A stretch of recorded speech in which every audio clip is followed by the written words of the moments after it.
আসসালামু আলাইকুম প্রিয় শিক্ষার্থী বন্ধুরা, আজকে লাইভ ক্লাসে আপনাদের সবাইকে স্বাগত। আজকে আমাদের আলোচনার বিষয়বস্তু হচ্ছে গণজ্যামিতি, সলিড জিওমেট্রি। তো গণজ্যামিতিটা কি আমরা শুরুতে সেটা আলোচনা করব, তারপর আস্তে আস্তে এর বেসিক, মিডিয়াম, অ্যাডভান্স লেভেলের কিছু অঙ্ক দেখার চেষ্টা করব প্রিয় শিক্ষার্থীরা। তো আপনারা যারা যুক্ত হয়েছেন, অনেকেই কমেন্ট করেছেন, সব কিছু ঠিক আছে বলেছেন, আলহামদুলিল্লাহ। অনেকেই কমেন্ট করেছেন, যেমন সিনথিয়া, জুয়েল, মুক্তা, তারপর হচ্ছে হামিদুল ইসলাম, তারপর হচ্ছে আবরার নবী, দীপ্তি দাস, তারপর হচ্ছে তানজিনা সুলতানা, খাদিজা আক্তার, মিশু, তারপর হচ্ছে রাজন শাহ ফ্রম ইন্ডিয়া, তারপর হচ্ছে how you, I am fine and you, তারপর হচ্ছে রাসেল ইসলাম, তারপর হচ্ছে মোবাশ্বির আলী, অনেকেই কমেন্ট করেছেন, স্বপ্না ইসলাম সহ। তো আমরা মোটামুটি আমাদের যারা জয়েন করার ধরে নিচ্ছি তারা জয়েন করে ফেলেছি, কারণ আমাদের হোয়াটসঅ্যাপ গ্রুপে অলরেডি আমরা লিঙ্ক দিয়ে দিয়েছি। তো আমরা এখন আলোচনায় চলে যাব কিছুক্ষণের মধ্যেই। বরিশালের বরগুনা থেকে যুক্ত হয়েছি জাকি। রাসেল ইসলাম কেমন আছেন স্যার? আলহামদুলিল্লাহ ভালো আছি। আবু হুরায়রা, আসসালামু আলাইকুম ওয়া রাহমাতুল্লাহ। স্যার কেমন আছেন? অনেক এলাকাতে আজকে বিদ্যুৎ সংযোগ নাই মনে হয়। হ্যাঁ, অনেক এলাকাতে বিদ্যুৎ সংযোগ নাই, তবে আমার এলাকায় আজকে বিদ্যুৎ ছিল, এই জন্য ক্লাস নিতে পেরেছি, কারণ আইপিএস বিদ্যুৎ না থাকলে চার্জ হয় না। আর আইপিএসও মানে যখন লং টাইম বিদ্যুৎ না থাকে, আইপিএস দিয়ে আসলে ঘন্টার পর ঘন্টা ক্লাস নেওয়া সম্ভব হয় না। তো দোয়া করবেন যেন বিদ্যুৎ আমার এলাকায় অ্যাটলিস্ট ঠিক থাকে, ঠিক আছে? আমিও তো আছি স্যার, আছে শামীম আল মামুন দেখতে পেয়েছি। ঠিক আছে, তো চলুন আমরা আস্তে আস্তে আলোচনার দিকে একটু এগোনোর চেষ্টা করি। আমাদের অনেক আলোচনা শেষ করতে হবে আজকে ক্লাসটা। দেখেন, গণজ্যামিতি বলতে আমরা বাস্তবে যত বস্তু দেখি, আপনি এই সবগুলাকেই মূলত হচ্ছে গণজ্যামিতির আওতায় আনতে পারে। যেমন এখানে দেখেন একটা ইট, ইট ছক্কার গুটি, তারপরে দেখেন হচ্ছে এই যে আপনার ঘনক আঁকছে। এছাড়াও আমরা যদি চিন্তা করি, এই যে আমি এখানে একটা আপনাদের জন্য একটা মানে কোনক তৈরি করে রেখেছি, কোন দেখছেন কোনকে, ওকে। এই টাইপের যত বস্তু আছে, যেমন আমার হাতের মোবাইলটা, তারপর হচ্ছে আপনার মনে করেন যে আমার হাতে কলমটা, সবই হচ্ছে গণজ্যামিতি। ওকে, গণজ্যামিতি মানে যার মূলত হচ্ছে কি দৈর্ঘ্য, প্রস্থ, উচ্চতা, এই বা তিনটা ডাইমেনশন আছে, তাকে আমরা গণজ্যামিতি বলতে পারি। ওকে, তো খেয়াল করেন, আমরা এই যে ইট, তারপর হচ্ছে ছক্কা, ঘনক, এগুলো তো আমরা দেখলাম, ঠিক আছে। এখন আমি খুব মনোযোগ দিবেন, দেখেন, প্রথমে আমরা আলোচনা করব ঘনক ও ঘনবস্তুর প্রধান বৈশিষ্ট্য। এখন প্রথমে আসি যে ঘনবস্তু কি আর ঘনক কি, খুব মনোযোগ দিবেন। দেখেন, আমার হাতে যে বইটা আছে, এইটা হচ্ছে একটা ঘনবস্তু। কেন ঘনবস্তু? দেখেন, এটা হচ্ছে, এইটা হচ্ছে, খুব মনোযোগ দেখেন, এই যে এখান থেকে এ পর্যন্ত যদি মাপি, এটা হচ্ছে দৈর্ঘ্য, এখান থেকে এ পর্যন্ত যদি মাপি, এটা হচ্ছে প্রস্থ, আর ঠিক এই যে এখান থেকে এই যে এইটা এটাকে আমরা বলতে পারি হচ্ছে উচ্চতা বা বেধ। এই যে দেখেন একটা জিনিস আছে যে দৈর্ঘ্য, এই যে দৈর্ঘ্য, প্রস্থ, বেধ বা উচ্চতা, ঠিক আছে, বেধ অথবা উচ্চতা, ঠিক আছে। এজন্য বলা হয় 3D বা থ্রি ডাইমেনশনাল। এই যে 3D কথাটা আসছে 3 ডাইমেনশন থেকে, ঠিক আছে। তার মানে এইটা হচ্ছে একটা গণ বস্তু, যেটার 3টা ডাইমেনশন বা মাত্রা আছে। আচ্ছা, এখন আসেন, ঘনবস্তু আর ঘনকের মধ্যে পার্থক্যটা কি? ঘনবস্তু আর ঘনকের মধ্যে পার্থক্যটা কি? খুব মনোযোগ দেন, আমরা এর জন্য আরেকটু ব্যাগে যাব। ব্যাগে গেলে দেখবেন, এই যে দেখেন, এটা কিন্তু একটা ঘনবস্তু, এটা ইট। ইট হচ্ছে একটা ঘনবস্তু। মনে করেন যে এই যে এইটা হচ্ছে, এটা হচ্ছে দৈর্ঘ্য, এই যে এইটা হচ্ছে উচ্চতা, আর এইটাকে, এই যে এতটুকু উচ্চতা, আর এদিক দিয়ে এইটাকে আপনি ধরতে পারেন হচ্ছে প্রস্থ। এই যে এটা প্রস্থ, এই যে এই জায়গাটা, এটা প্রস্থ, আর এইটা কিন্তু উচ্চতা, এটা উচ্চতা, এটা উচ্চতা। এখন দেখেন, এই যে ঘনবস্তু ইটের ক্ষেত্রে দেখবেন যে দৈর্ঘ্য, প্রস্থ, উচ্চতা কিন্তু সেম না। যেমন এই বইটাকে একটা ইটের মতো চিন্তা করতে পারেন, এর দৈর্ঘ্য, প্রস্থ, উচ্চতা কিন্তু ভিন্ন ভিন্ন, তাই না? সেম না। যখন কোনো ঘনবস্তুর দৈর্ঘ্য, প্রস্থ, উচ্চতা তিনটা সেম হয়, সেটাকে বলা হয় হচ্ছে ঘনক, সেটাকে বলা হয় হচ্ছে ঘনক। খুব মনোযোগ, ঘনক, ঠিক আছে। যেমন সক্কার গুটি, যেমন দেখেন সক্কার গুটি, দেখবেন যে সক্কার গুটি, আমরা সক্কার গুটি ছাড়াও ওই যে অনেক বাচ্চারা কিউবিক খেলে না, কিউবিক মিলানো, দেখবেন যে কিউবিকের সবগুলো সাইডই হচ্ছে মানে দৈর্ঘ্য, প্রস্থ, উচ্চতা সব সেম। সক্কার গুটিরও মোটামুটি দৈর্ঘ্য বস্তু উচ্চতা সবগুলো সেম, ঠিক আছে। তো এরকম যদি হয় যে কোনো ঘনবস্তুর দৈর্ঘ্য প্রস্থ উচ্চতা তিনটাই হচ্ছে সেম, তাইলে একে বলা হবে হচ্ছে ঘনক। এটা আশা করি বুঝতে পেরেছি ঘনবস্তু আর ঘনকের মধ্যে বেসিক পার্থক্যটা কি। তার মানে কি সকল ঘনকই সকল সকল ঘনকই ঘনবস্তু, কিন্তু সকল ঘনবস্তু ঘনক নয়। কথা বুঝতে পেরেছেন? ঘনক নয়। কথা ক্লিয়ার কিনা? যেমন এটা ঘনক, আবার এটা ঘনবস্তু বলতে পারবো, কিন্তু এই যে ইট এটা ঘনবস্তু, কিন্তু এটা ঘনক নয়। কথা ক্লিয়ার হয়েছে কিনা বলবেন? যে ঘনবস্তু আর ঘনকের কনসেপ্ট ক্লিয়ার হয়েছে কিনা? ঘনবস্তু আর ঘনক ঘনক ক্লিয়ার হয়েছে কিনা এটা বলবেন, হ্যাঁ। আচ্ছা, তারপরে চলুন আমরা এরপরে যাই। তারপর কি বলছে? ঘনক ও ঘনবস্তুর তিনটি মাত্রা থাকে। এটা গেল, এটা থেকে এমসিকিউ আসে, এটা থেকে এমসিকিউ আসে। দৈর্ঘ্য, প্রস্থ, বেধ অথবা উচ্চতা, এজন্য এটাকে বলা হয় কি 3D। ঘনক বা ঘনবস্তুর তল বা পার্শ্ব বা দিক থাকে কয়টা? 6টা পার্শ্ব বা দিক থাকে। সেটাও আমি একদম প্র্যাকটিক্যালি বোঝানোর চেষ্টা করতেছি। একটা ঘনবস্তুর কয়টা তল থাকে দেখেন, এই যে এখানে একটা, বরাবর এই পাশে একটা, 2টা, ঠিক না? তারপরে দেখেন এদিকে একটা, ঠিক এই পাশে আরেকটা, কয়টা গেল? এই যে এখানে একটা, এখানে একটা, 2টা, তাহলে নিচে একটা উপরে একটা, কয়টা গেল? 4টা, 5টা, 6টা তল পাইছেন। আচ্ছা, 6টা তল পাইছেন। তার মানে এই 6টা তল গুনে গুনে খুব ফিল করতে হবে, মুখস্থ কিছু না, ওকে।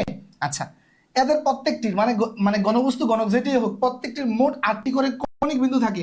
কয়টি? 8টি কৌণিক বিন্দু থাকে। কৌণিক বিন্দু কোনগুলো খেয়াল করেন?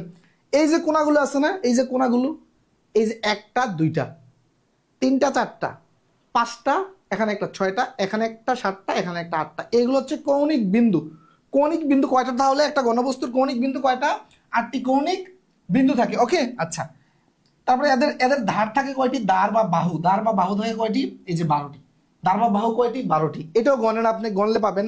দেখেন এই যে দেখেন উপরে 1টা 2টা 3টা 4টা, 4টা হইল।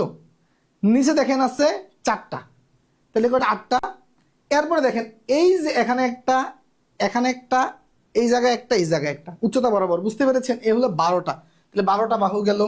এদের প্রত্যেকটিতে মোট 24টি সমকোণ থাকে, 24টি সমকোণ। দেখেন এগুলো যদি আপনি এইভাবে ফিল করে না পড়েন, আপনি এত তথ্য পরীক্ষা হলে মাথায় নিয়ে যেতে পারবেন না, ভুলে যাবেন, ঠিক আছে। 24টি সমকোণ থাকে। কিভাবে 24টি সমকোণ থাকে? খুব মনোযোগ দেন। এই যে একটা তল, 6টা তল না? এই তলে দেখেন এই জায়গায় একটা, এই যে দেখেন এই যে লম্ব আর প্রস্থ মিলিয়ে একটা সমকোণ তৈরি করছে। এই জায়গায়, এই জায়গায় একটা সমকোণ তৈরি করছে, এই যে এই জায়গায়, ওকে। এই জায়গায় একটা, এই জায়গায় একটা, এই জায়গায় একটা, তার মানে একটা তলে 4টা সমকোণ। এরকম কয়টা তল আছে? 6টা তল আছে, তাহলে 424টা। এই যে প্রতিটি তলে 4টি করে, 6টি তলে 424টি সমকোণ আছে। এতটুকু ক্লিয়ার হয়েছে কিনা বলবেন? এতটুকু ক্লিয়ার হয়েছে কিনা? আজকে মজার একটা ক্লাস।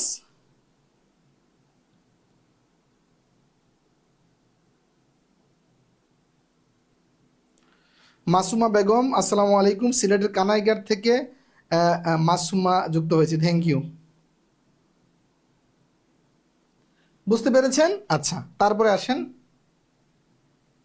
এই যে প্রথম প্রশ্নটা দেখেন, ঘনবস্তুর উপরিভাগ কি নির্দেশ করে? দেখেন এটা 23 সালে বিমান বাংলাদেশ এয়ারলাইন্স একটা পরীক্ষা আসছে যে ঘনবস্তুর উপরিভাগ, একটা ঘনবস্তু এইটার উপরিভাগ কি নির্দেশ করবে?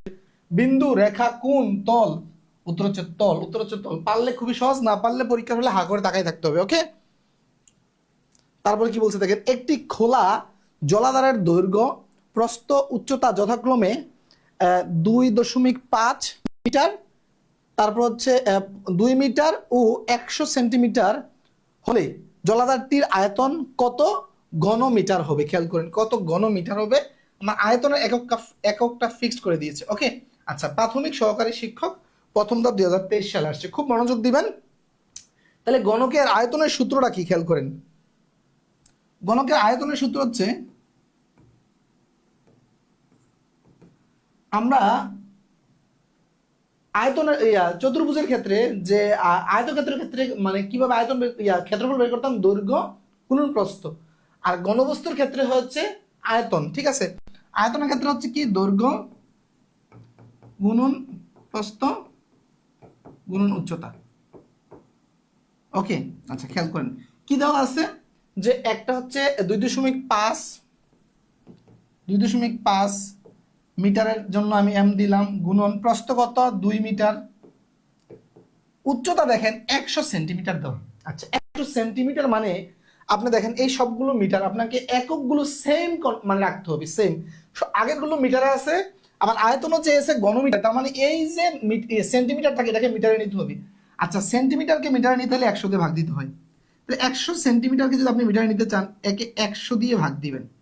100 দিয়ে ভাগ দিলে কত হয়, যে 1 মিটার, 1 মিটার, তার মানে এটা হচ্ছে 1 মিটার, 1 মিটার। ওকে, আচ্ছা খেয়াল করেন কেন 100 দিয়ে ভাগ দিলাম, কারণ হচ্ছে 100 সেন্টিমিটার সমানই হচ্ছে 100 সেন্টিমিটার সমান হচ্ছে 1 মিটার, 100 সেন্টিমিটার সমান 1 মিটার, তাহলে 100 সেন্টিমিটার মানেই তো 1 মিটার লিখতে পারি। ওকে, আচ্ছা খেয়াল করেন, তাহলে এখন এই দুটো যদি আমি গুণ করি, দেখেন এটা আড়াই, আড়াইকে দ্বিগুণ করলে 5 হয়, আর 5-এর সাথে 1 যদি গুণ করেন 5ই হবে, তাহলে এটা 5। এখন এককটা কি হবে দেখেন, এম এম এম, 3টা এম, তাহলে এম দেখেন গুণের ক্ষেত্রে পাওয়ার কি হয়, পাওয়ার যোগ হয়, এটা এই এম এর উপরে পাওয়ার 1 আছে, এখানে 1 আছে, এখানে 1 আছে, তাহলে এই জন্য দেখেন যে এই যে কিউব, তাহলে এটা হচ্ছে কি 5 ঘনমিটার, 5 ঘনমিটার, এই যে ঘনমিটার আছে না, এটা যদি আপনি ইংরেজিতে বলেন তাহলে 5 মিটার কিউব, আর বাংলায় বললে হচ্ছে 5 ঘনমিটার। বুঝতে পেরেছেন? বুঝতে পেরেছেন?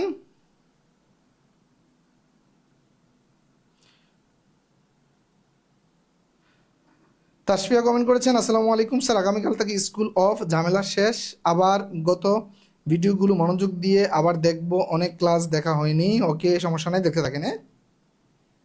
এই জায়গায় খেয়াল করবেন, অনেক সময় আপনারা অনেকে তাকাবেন না, এককের দিকে না তাকায় কি করবেন, যে আড়াই 2 আর 100 গুণ করে দিবেন না, এই যে একক দেখেন এখানে ছোট্ট করে একটা সে লেখা আছে কিন্তু সেন্টিমিটার, তখন কিন্তু আপনার ভুল হয়ে যাবে এগুলো যদি একটু খেয়াল না করেন। ওকে, আচ্ছা তারপরে আসেন, একটি আয়তাকার তামার পাত্রের দৈর্ঘ্য, প্রস্থ, উচ্চতা যথাক্রমে 20 সেন্টিমিটার, 15 সেন্টিমিটার এবং 10 সেন্টিমিটার হলে পাত্রের ভেতরের আয়তন কত? তার মানে একটা পাত্র, ফর এক্সাম্পল মনে করেন যে এই একটা পাত্র আমরা নিলাম, হ্যাঁ এই পাত্র, তাহলে বলছে কি যে পাত্রের দৈর্ঘ্য, মনে করেন যে এটা দৈর্ঘ্য 20 সেন্টিমিটার, প্রস্থ 15 সেন্টিমিটার, আর উচ্চতা, এই যে উচ্চতাটা হচ্ছে কত, উচ্চতাটা হচ্ছে আমার 10 সেন্টিমিটার, তাহলে পাত্রের ভেতরের আয়তন কত? তাহলে ভেতরের আয়তন হচ্ছে কি এই জায়গাটা কত মূলত, ঠিক আছে, এই ভিতরের জায়গাটা কত সেটা বের করতে বলছে। তাহলে বের করতে হলে আমাদের এই তিনটা কি করতে হবে, এই তিনটা গুণ করতে হবে। তাহলে আয়তনের সূত্র অনুযায়ী কি,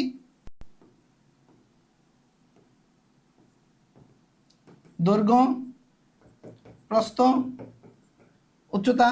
তাহলে দৈর্ঘ্য কত দেওয়া আছে দেখেন, দৈর্ঘ্য দেওয়া আছে 20, প্রস্থ 15, এত, তাহলে তিনটাই সেন্টিমিটার, তাহলে এটা ঘন সেন্টিমিটার হবে নাকি, ঘন সেমি, ঘন সেমি, উত্তরও ঘন সেমি দেওয়া আছে। দেখেন 15 দোকানে 30, 30-এর সাথে যদি আপনি এই এত সেন্টিমিটার, এত সেন্টিমিটার, এত সেন্টিমিটার, হ্যাঁ, তাহলে এই যে 15 দোকানে এই দুটো যদি গুণ করেন, 15 দোকানে 30, সাথে একটা শূন্য আছে, হ্যাঁ, তারপরে এখানে 10 আবার যদি দেন তাহলে হবে 3000, তাহলে 3000 ঘন সেন্টিমিটার। কথা ক্লিয়ার কিনা, বুঝতে পেরেছেন? 3000 ঘন সেন্টিমিটার।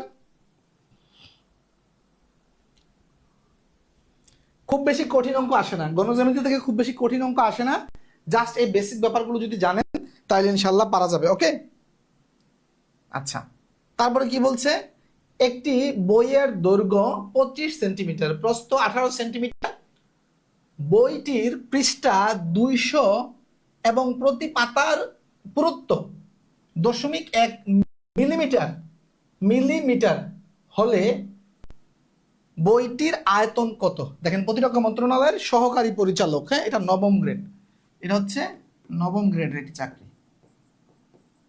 ওকে, এখানে একটু সাধারণত নবম গ্রেড একটু কঠিন দেওয়ার চেষ্টা করি, একটু কঠিন দেওয়ার চেষ্টা করি। খেয়াল করেন এখানে কি বলছে দেখেন, একটি বইয়ের বলছে কি দৈর্ঘ্য, মনে করেন যে এই যে দৈর্ঘ্যটা সেটা হচ্ছে 25 সেন্টিমিটার, প্রস্থটা মনে করেন যে 18 সেন্টিমিটার, উচ্চতা বলে নাই, বলে দিচ্ছে পাতার সংখ্যা, এই যে পাতার সংখ্যা মনে করেন যে 200, ঠিক আছে, মানে পাতা বলে নাই, পৃষ্ঠা বলছে। এই জায়গায় আরেকটু মানে বেসিক ক্লিয়ার করা দরকার আছে। পৃষ্ঠা আর পাতা কিন্তু ভিন্ন জিনিস। আমরা এটা, এই যে মনে করেন যে একটা জিনিস দেখেন, আপনারা তো সবাই বই পড়েন, বই পড়লে বুঝবেন। এই যে এখানে একটা পাতা আছে, হ্যাঁ, এই একটা পাতা নিছি, এই পাতাটার মধ্যে কয়টা পৃষ্ঠা আছে বলেন তো? এই এক পাতায় কিন্তু দুইটা পৃষ্ঠা।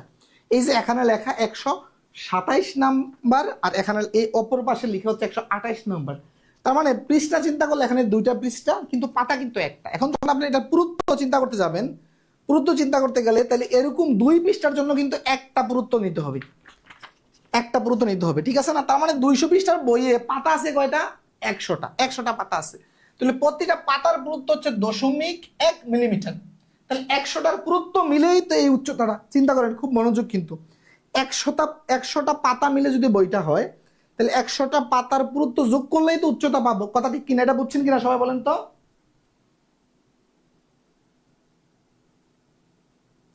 100টা পাতা, এক ভাই ভর্তি হয়েছে আজকে 2 দিন মনে হয়, মানে লাইভ ক্লাসের সময় সে আমার হোয়াটসঅ্যাপে মেসেঞ্জারে অনবরত কল দিতেছে, লাইভ ক্লাস খুঁজে পাচ্ছে না।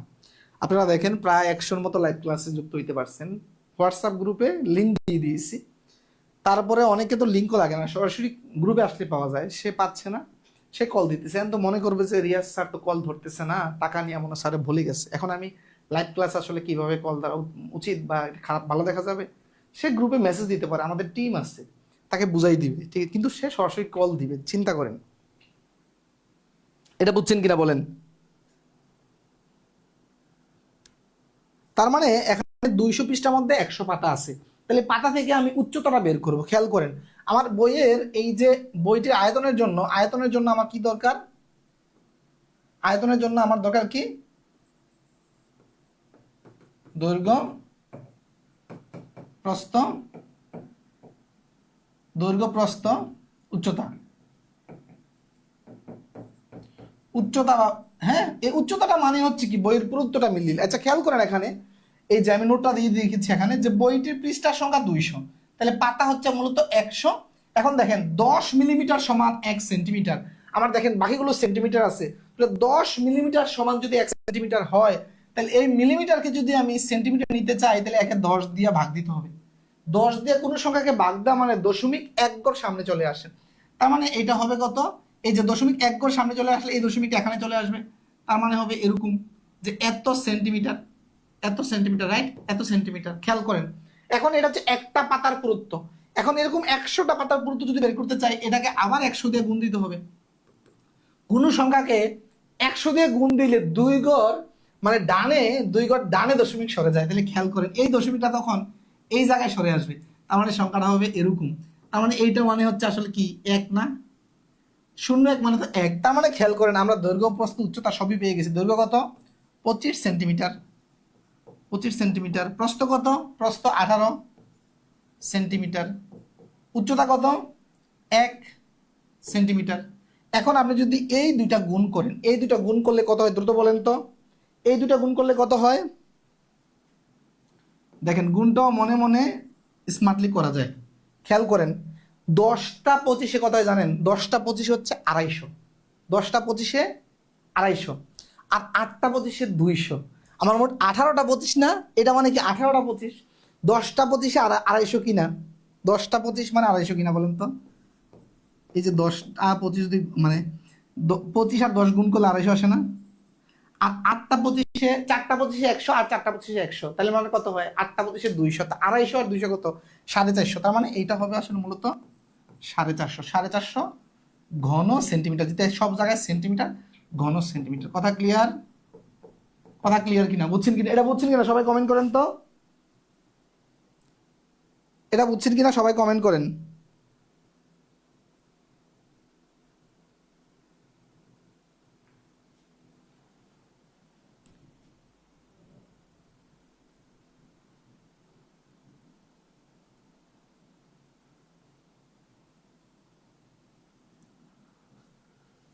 বুঝতে পারছেন? 450।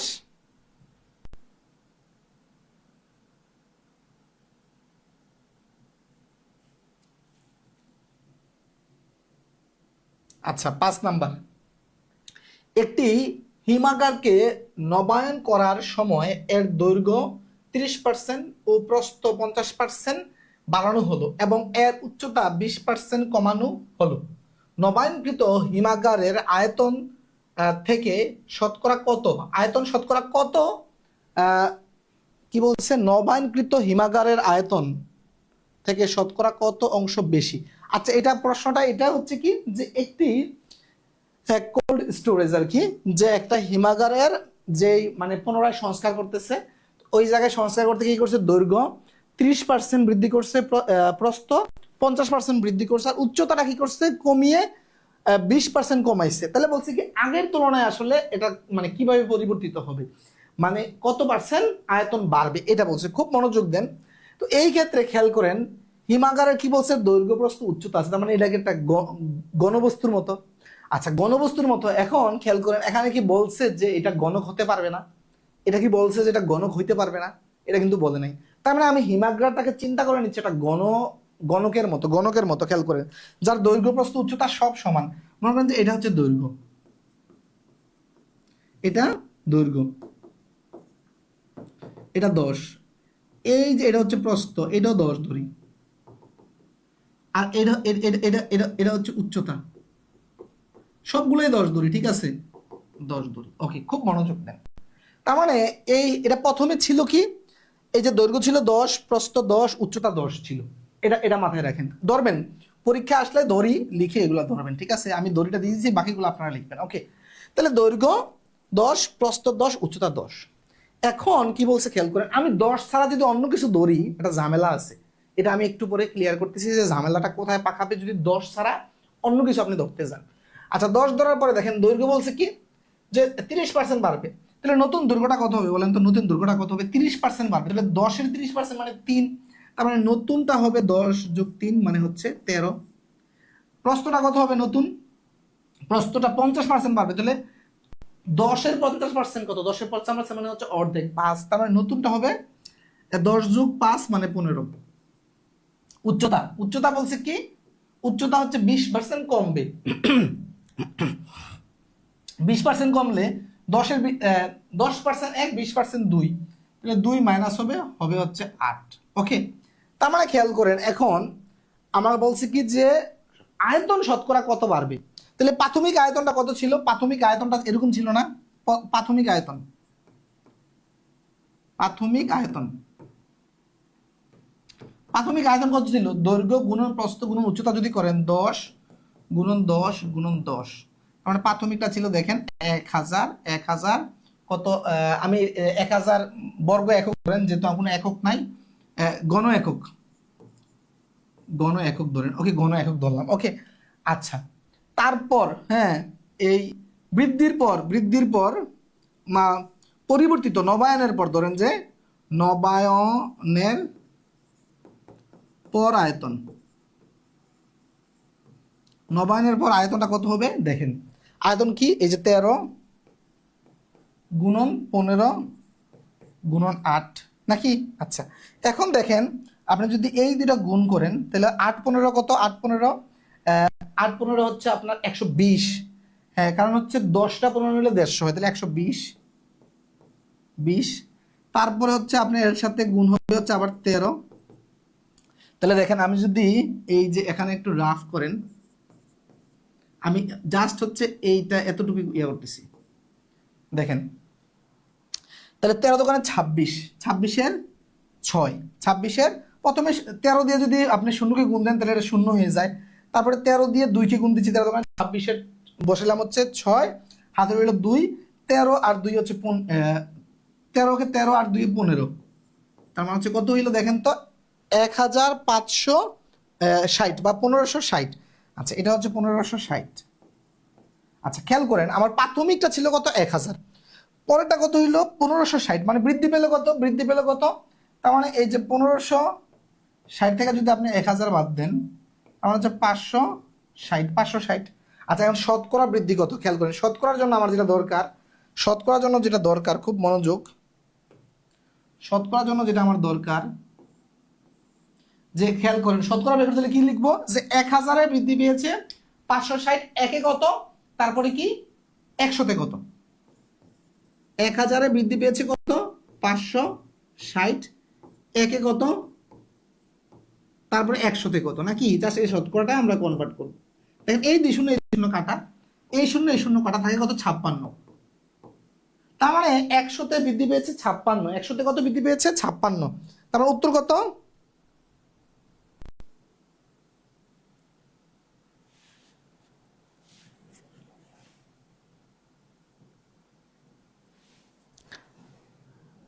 আচ্ছা এখন দেখেন, এখন আমরা এই যে দৈর্ঘ্য প্রস্থ উচ্চতা প্রাথমিকভাবে আমরা তিনটা কি ধরছি? সেম, যেটা ঘনবস্তু ধরে নিয়েছি, ঘনক ধরে নিয়েছি। ঘনক ধরাতে এটা যেটা হয়েছে, যখন লিখিত আসলো তখন তো আপনার এত সময় আছে, হ্যাঁ এত সময় আছে, আপনি মানে সময় দিয়ে করলেন। কিন্তু যখন প্রিলিতে আসবে তখন আপনার এত সময় থাকবে না। আপনি এটা মানে যখন প্রিলিতে আসলে কত সহজে চিন্তা করবেন, দেখেন জাস্ট মনে মনে একটা ঘনবস্তু চিন্তা করবেন। তো ঘনবস্তুর কি ধরবেন? যে দৈর্ঘ্যটা 10, প্রস্থটাও 10, উচ্চতাটাও 10। তাহলে কি বলছে দেখেন, তার মানে কি করবেন? এই যে একটাকে দৈর্ঘ্য, একটাকে প্রস্থ, একটাকে উচ্চতা ধরলাম, তাহলে দৈর্ঘ্যটা মানে একটাকে এখন কি করবেন? এই যে দেখেন 30%, এটাকে 30% বৃদ্ধি করবেন, এটা হবেন কত? এত। এটাকে 50% বাড়াবেন, এটা হবে 15। এটাকে জাস্ট কি করবেন? 20% কমাবেন, এটা হবে 8। এই তিনটা এই তিনটা এখন গুণ করে দিবেন। এই তিনটা গুণ করলে দেখেন 120, আর এখানে 13, তারপরে এটা গুণ করলে আমার হচ্ছে কত? যে 1560।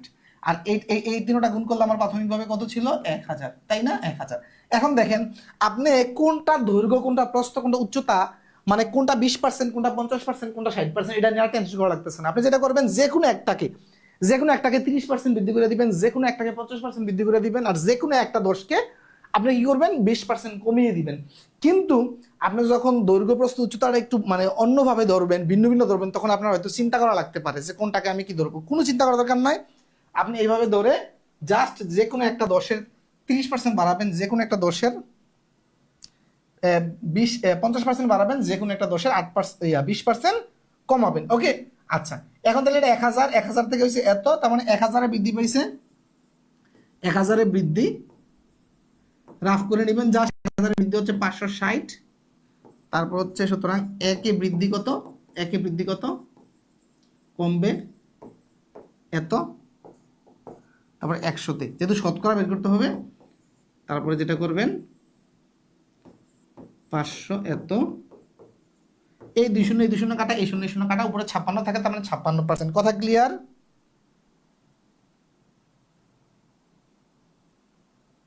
আচ্ছা জুয়েল আহমেদ চৌধুরী বলছে বুঝতে পারছে। পুরুত্বের বিষয়টা আরেকটু ক্লিয়ার করতে বলছে।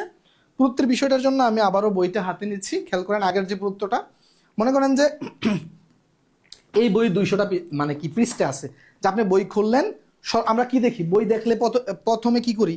বই কিনতে গেলে যে কত পৃষ্ঠা, যেমন হচ্ছে মনে করেন যে ফর এক্সাম্পল এটাতে 200, সর্বশেষ কি পাইলাম? যে এখানে 200 লেখা আছে। আমরা এখানে পাতা কত? এরকম পাতা কয়টা? পৃষ্ঠা হচ্ছে 1 পৃষ্ঠা, 2 পৃষ্ঠা, একটা পাতাতে 2টা পৃষ্ঠা থাকে। কারণ পাতা কয়টা? পাতা হচ্ছে এখানে মানে 2টা পৃষ্ঠাতে একটা পাতা, তার মানে 200 পৃষ্ঠা লেখা ছিল বইটাতে। আগের অঙ্কটাতে আমি যদি যাই একটু, হ্যাঁ এখানে 200 পৃষ্ঠা লেখা ছিল, 200 পৃষ্ঠা লেখা ছিল। তাহলে পাতা হচ্ছে, বইটিতে পৃষ্ঠার সংখ্যা 200, তাহলে বইটির পাতার সংখ্যা হচ্ছে 200 ভাগ 2 ইকুয়াল টু 100।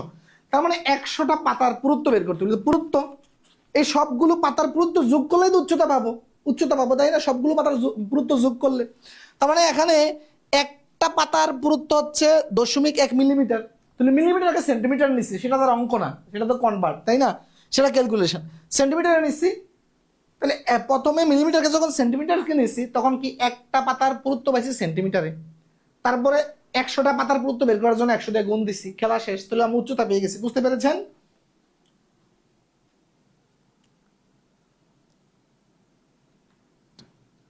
ওকে, তারপর অঙ্কতে আসি। নাম্বার, একটি ঘনকের প্রতিটি ধার 5 সেন্টিমিটার হলে কর্ণের দৈর্ঘ্য কত? আচ্ছা, গণকের কর্ণের দৈর্ঘ্য, গণকের কর্ণ কি আমি একটু এখানে ক্লিয়ার করছি, খুব মনোযোগ দিবেন।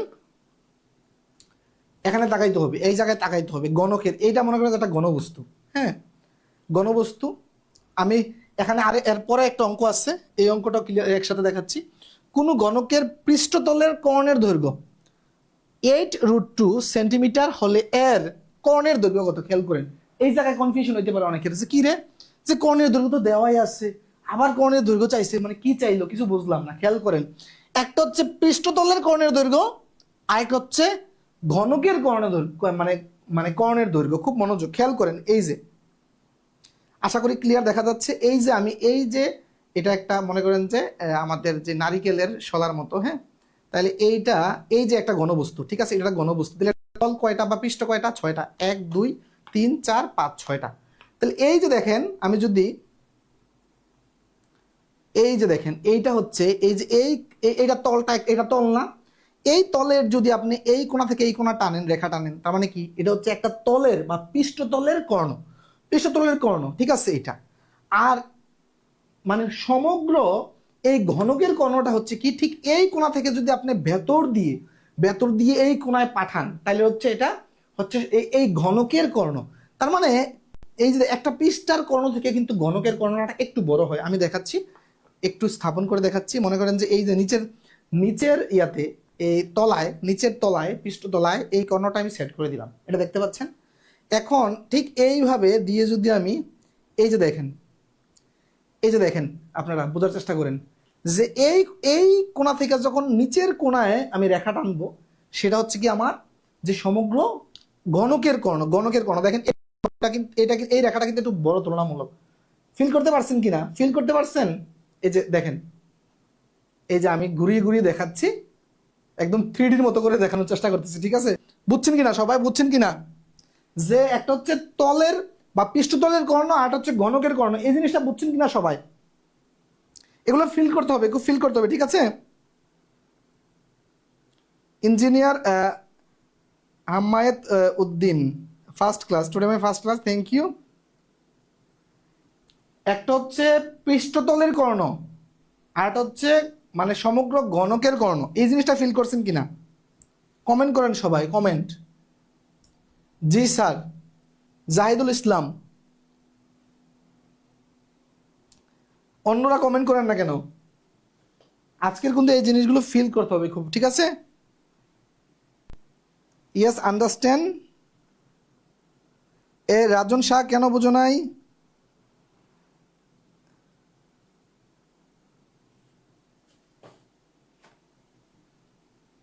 আমি আবারও বোঝানোর চেষ্টা করতেছি। এই যে এটা একটা ঘনবস্তু, যখন আমি এইটা একটা পৃষ্ঠতল, ঠিক এই কোণাকুনি যখন টানবো, এই কোণাকুনি যখন টানবো রেখা, তখন হচ্ছে এটা এক পৃষ্ঠের কর্ণ, এক পৃষ্ঠের কর্ণ।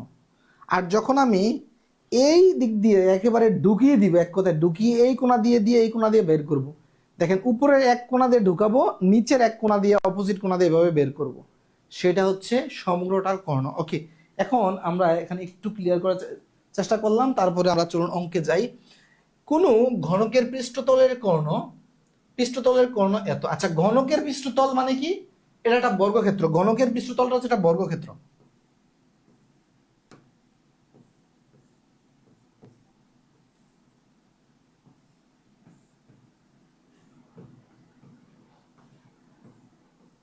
ঘনকের পৃষ্ঠতল বলতে গেলে এরকম উপরের একটা ইয়া, ঠিক আছে? তাহলে এটা হচ্ছে একটা বর্গক্ষেত্রের মতো, ঠিক আছে?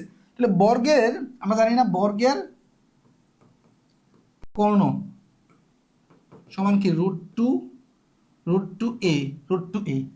তাইলে খেয়াল করেন, তাহলে এখানে কর্ণ কি দেওয়া আছে? 8√2, আর এখানে দেওয়া আছে √2a। হ্যাঁ, এখানে কর্ণের দৈর্ঘ্য কত দেওয়া আছে?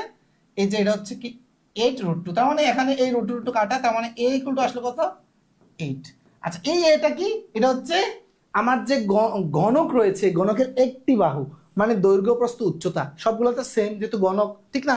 তার মানে একটি বাহু বা দৈর্ঘ্য প্রস্থ উচ্চতা যদি 8 হয়, এখন আসেন ঘনবস্তুর কর্ণের মানে এই সূত্রটা হচ্ছে √3a। তার মানে এখানে √3a মানে হচ্ছে 8, তার মানে হচ্ছে 8√3। এখন খেয়াল করেন, এখানে এখানে মানে ইয়াতে দেওয়া আছে আপনার এই দশমিক সংখ্যা দেওয়া আছে, ঠিক আছে? যেহেতু ক্যালকুলেটর নাই, আপনার দশমিক সংখ্যা এভাবে বের করতে সাধারণভাবে কি হবে?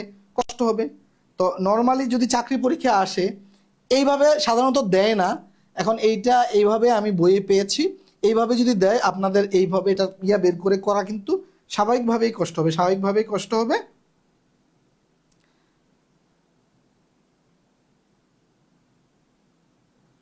এটা বুঝতে পেরেছেন?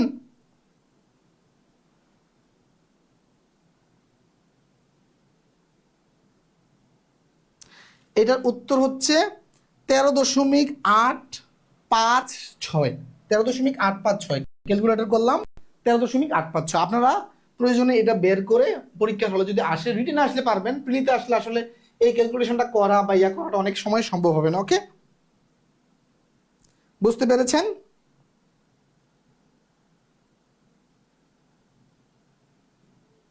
আচ্ছা, এরপরে যাই 8 নাম্বার। 3 সেন্টিমিটার, 4 সেন্টিমিটার ও 5 সেন্টিমিটার বাহু বিশিষ্ট 3টি গোলক গলিয়ে নতুন একটি গণক তৈরি করা হলো। নতুন গণকের বাহুর দৈর্ঘ্য কত? এটা 33তম বিসিএস আসছে। তার হচ্ছে পাক প্রাথমিক সহকারী শিক্ষক পরীক্ষা 2015 সালে আসছে। এই জায়গায় একটা জিনিস পরীক্ষার প্রশ্নে উল্লেখ করা প্রয়োজন ছিল, খেয়াল করেন। গণক বলতে কি? ছোট ছোট, মনে করেন যে কিউবিক আছে না, আমরা যে বাচ্চারা খেলে, মনে করেন যে এরকম 3টা ঘনক, একটার হচ্ছে মনে করেন যে এক বাহু 3 সেন্টিমিটার, একটা 4 সেন্টিমিটার, একটা 5 সেন্টিমিটার বাহু বিশিষ্ট 3টি গণককে গলাইছেন, লোহার 3টা ঘনক গলাই আপনি একটা বানাইছেন 3টা দিয়ে, হ্যাঁ একটা বানাইছেন। ওই গণকের বলছে কি বাহুর দৈর্ঘ্য বের করতে। এখন কথা হচ্ছে কি, গণকটাকে ফাফা না নিরেট এটা বলা উচিত ছিল। অবশ্যই এই প্রশ্ন অনুযায়ী এটা নিরেট হওয়ার কথা। প্রশ্নে উল্লেখ করা উচিত ছিল নিরেট গণক, নিরেট গণক এই কথাটা উল্লেখ করা প্রয়োজন ছিল, ঠিক আছে। তবে আমরা নিরেট গণক ধরেই করতে হবে, না হয় এই অঙ্কের কোনো আপনি আগাগোড়া পাবেন না। ধরে নিচ্ছি নিরেট। তাহলে খেয়াল করেন যে প্রথমটা হচ্ছে কি, প্রথমটার মানে কি, এই 3টা গলিয়ে, মানে এই 3টার আয়তন মানে কিন্তু হচ্ছে বড়টার আয়তন। আপনি 3টা ছোট ছোট গলক মানে আগুনে পুরাইছেন, গলাইছেন, গলাইয়া যে বড়টা বানাবেন, মানে কি এই প্রথম 3টার আয়তনের সমান হবে পরেরটা, কথা ঠিক কিনা? তার মানে চিন্তা করেন যে প্রথমটার আয়তন কত হবে? প্রথমটার আয়তন, প্রথম আয়তন, তার মানে এই 3কে আপনাকে কি করতে হবে?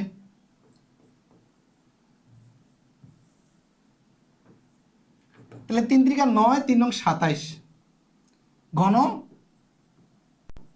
সেন্টিমিটার। তারপরে দ্বিতীয়টা আয়তন কত হবে? 4 × 16, তার হচ্ছে 4 × 16 64 ঘন সেন্টিমিটার। তৃতীয়টা কত? 5। তাহলে এটা ঘনকের আয়তন মানে হচ্ছে কি, আমরা তো আগেই জানি যে ঘনকের আয়তন দৈর্ঘ্য প্রস্থ উচ্চতা। তাহলে ঘনকের আয়তনের ক্ষেত্রে এই সূত্রটা আমি এখানে লিখে দিচ্ছি। ঘনকের আয়তন নরমালি কি দৈর্ঘ্য, ঘনকের সূত্র কি? দৈর্ঘ্য প্রস্থ উচ্চতা নাকি? তাহলে ঘনকের ক্ষেত্রে তো দৈর্ঘ্য প্রস্থ উচ্চতা সবগুলো সেম।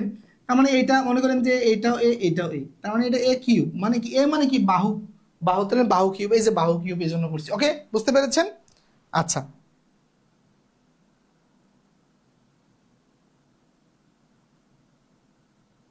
তাসলিমা ইসলাম আসলে উত্তর দিতে হবে।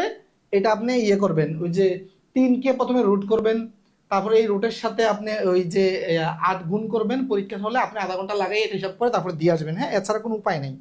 এই ধরনের অঙ্ক আসলে মানে যারা বুদ্ধিমান, আপনার পরীক্ষা হলে তো সব অঙ্ক করার জন্য আপনি যাবেন না। বিসিএস এর 200 প্রশ্নের মধ্যে 200 আনসার যে করবে সে কোনোদিন বিসিএস মানে প্রিলিয়ে টিকবে না, ক্যাডার হবে দূরের কথা। কখনোই মানে সব প্রশ্ন উত্তর করতে হয় না। এই ধরনের প্রশ্নগুলো ছেড়ে দেওয়াই হচ্ছে বুদ্ধিমানের কাজ, বুঝতে পেরেছেন? আপনি যদি পারেন আপনি পরীক্ষার হলে গিয়া মানে রুট 3 মান বের করে আপনি করেন, কোনো সমস্যা নাই। ওকে, আমার এটা হবে 125। এখন খেয়াল করেন এই তিনোটার আয়তন যদি আপনি যোগ করেন, তাইলে মানে এই তিনোটা গলিয়ে তো একটা বড় বানাবেন, তাহলে এই তিনোটা যোগ করলে কত হয়? এই তিনোটা যোগ করলে কত হয় দেখেন, 7 আর 4 11, 11 5 হচ্ছে 16, 16 6 হাতে 1, তাহলে 2 1 3, তারপর হচ্ছে 9, 9 11 হাতে 1, 216, তাই না? আচ্ছা, তার মানে এই টোটাল তিনোটার আয়তন হচ্ছে 216, তার মানে বড়টার আয়তন 216 হবে। তাহলে আমরা জানি যে বড় বড় গণকের আয়তন, মনে করেন যে বড় গণকের আয়তন হচ্ছে, আমি ধরলাম এ এ কিউব ইকুয়াল হচ্ছে 200 এত। এখন এ মানে হচ্ছে একটা বাহু, যদি আমি একটা বাহু করতে চাই, বের করতে চাই, খেয়াল করেন এই আপনি যদি 6কে কিউব করেন, 6কে যদি কিউব করেন তাহলে আসবে হচ্ছে, আপনার 6কে কিউব করলে আসবে হচ্ছে 636, 36কে 6 দিয়ে গুণ দিলে আসবে হচ্ছে আপনার এই যে 216। তার মানে এটা হচ্ছে মূলত এইটা। এখন খেয়াল করেন, তার মানে এই যে এই যে দেখেন, আমরা একটা আমাদের একটা ইয়ে আছে যে সূচকের একটা সূত্র আছে, যখন পাওয়ার সেম হয় তখন আমরা বেস দুটাকে সমান দেখাইতে পারি। তার মানে এ সমান হচ্ছে 6, এ সমান কত 6। তাহলে আমাদের এই যে নতুন যে গণক তার বাহুর দৈর্ঘ্য হচ্ছে 6 সেন্টিমিটার। বুঝতে পেরেছেন?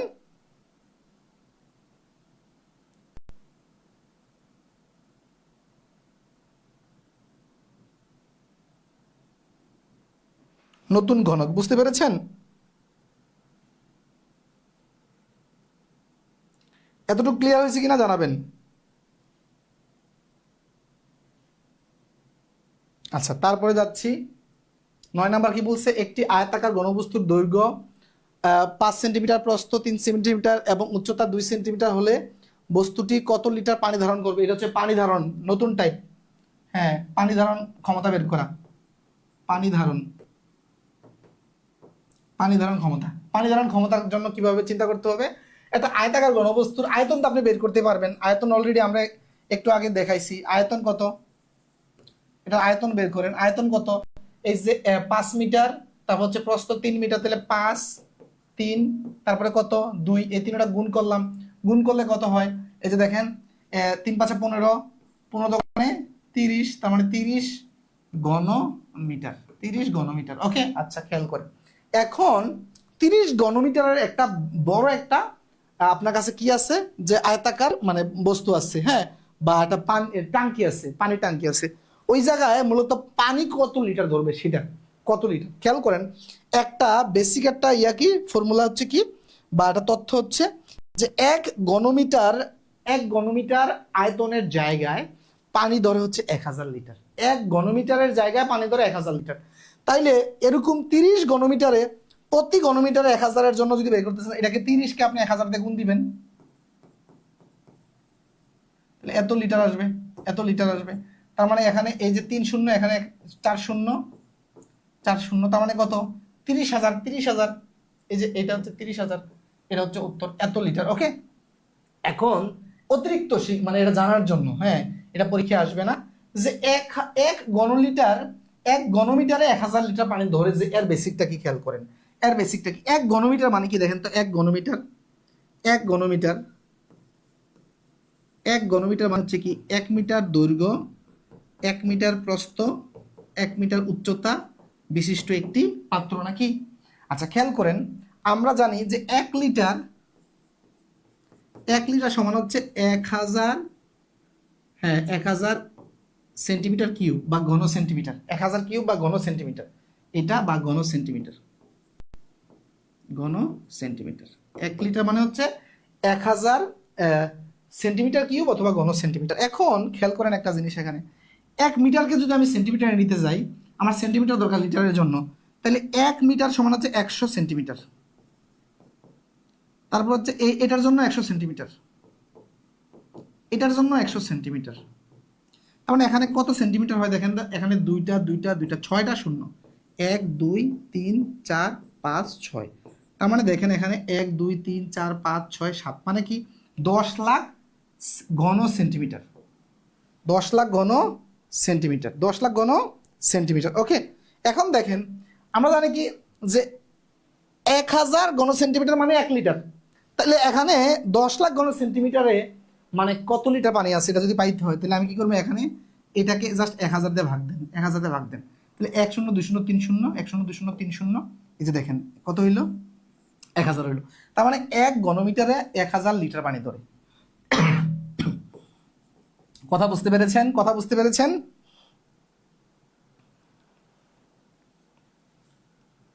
কিভাবে এই এই এই ইয়েটা আসলো, এই তথ্যটা যে 1 ঘনমিটারে 1000 লিটার পানি ধরে, এই তথ্যটা ব্যাখ্যা করলাম এই জায়গাটা। ওকে, এই জায়গাটা হচ্ছে এটা।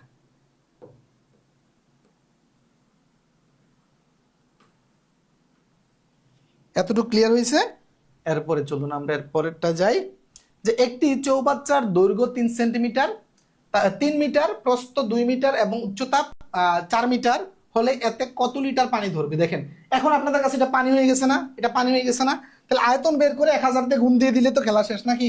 তার মানে এই যে দেখেন মুখে মুখে করা যায়, এই যে এটা গুণ করেন, এই যে 3 দোকানে 6, 424, 24 কে 1000 দিয়ে গুণ করলে 24,000। এগুলার অঙ্ক থাকে? এগুলো অঙ্ক থাকে না। আপনারা যারা ভয় পান, যে অঙ্ক নিয়ে ভয় পান, দেখেন আপনি একটু জাস্ট খালি চর্চা করলেই এগুলো একেবারে পানির মতো সহজ, ঠিক কিনা? বুঝতে পেরেছেন? একটু জাস্ট চর্চা করলেই কিন্তু এগুলো পানির মতো সহজ।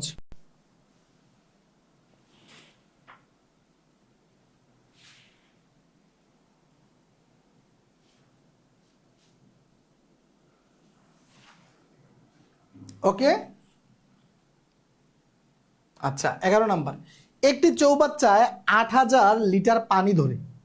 চৌবাচ্চাটির দৈর্ঘ্য 3.50 মিটার, প্রস্থ 1.50 মিটার হলে এর গভীরতা কত? গভীরতা খেয়াল করেন, গভীরতার মানে হচ্ছে এটার উচ্চতাটা বোঝানো হয়েছে, উচ্চতাটা বোঝানো হয়েছে, বুঝতে পেরেছেন? মানে কি, তাহলে আমরা একটু আগে কি করলাম, যে দেখলাম কি, যে প্রথমে এই ধরনের চৌবাচ্চা বা পানির টাঙ্কির আমরা আয়তন বের করতাম, আয়তন বের করে আমরা 1000 দিয়ে কি করতাম, তাকে গুণ করতাম, তাহলে পানির পরিমাণ চলে আসতো।